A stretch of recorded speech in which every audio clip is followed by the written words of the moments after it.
Hi, this is Steve Reifman.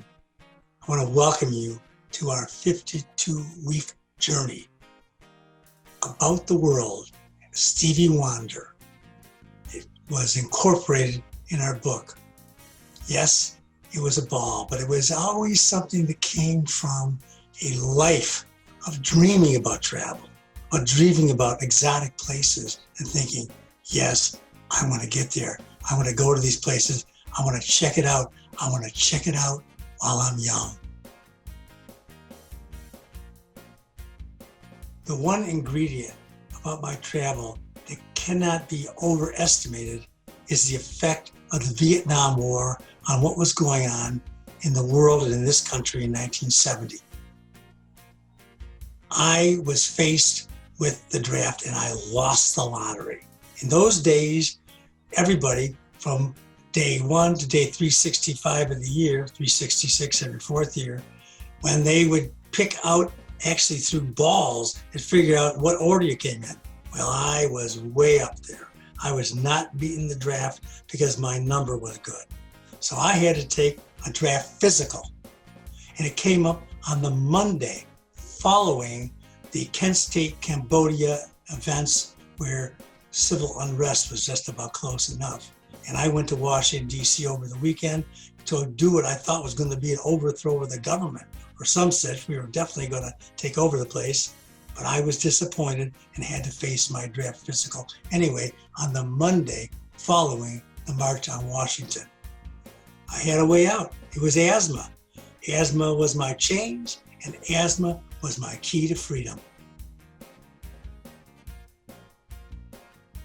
Now, marijuana was really a big part of the schism going on in America in 1970. My brother, Alvin, 10 years older than me, who actually helped me out much with this travel, he was very much against marijuana, that evil stuff. Just drink alcohol, he would tell me. Don't be smoking that terrible stuff. It was illegal. It isn't illegal anymore here in Michigan, a modern miracle. But the deal was that because it was illegal here and such a sense of tension and stress, that I could go to places where it was legitimate, legal, accepted. Starting off in Amsterdam next week, when you will find out that hashish is a big deal. And it was something that led to my really wanting to travel to every hashish country in the world, basically, on this incredible journey. I'd like to give you a little preview of next week's journey. Yes, we're going to be taking it week by week. So next week, we're going to be hitting the air in a propeller plane that stops in Iceland, of all places, because it was air ice landing. And then it refueled and it makes its way to Luxembourg. Why? Because that was the cheapest place to get to Europe for $118. Our wanderer takes a train into Amsterdam and his mind is blown. The scene is incredible. He finds a crazy hotel to stay in where the travelers are, called the Kabul.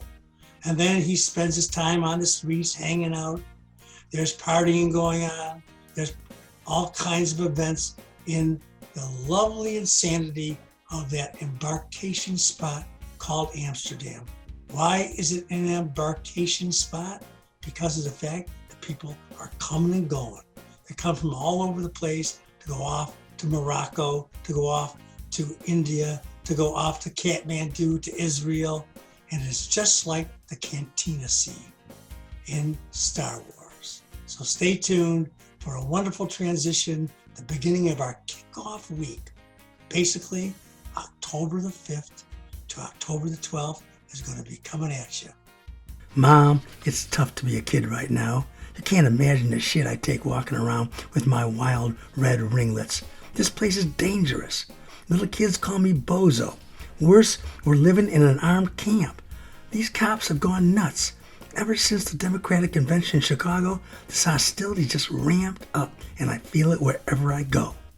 She shudders, shaking her head at all my rhetoric.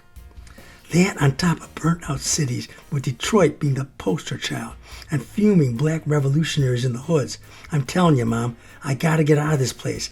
Got to get on my wandering shoes.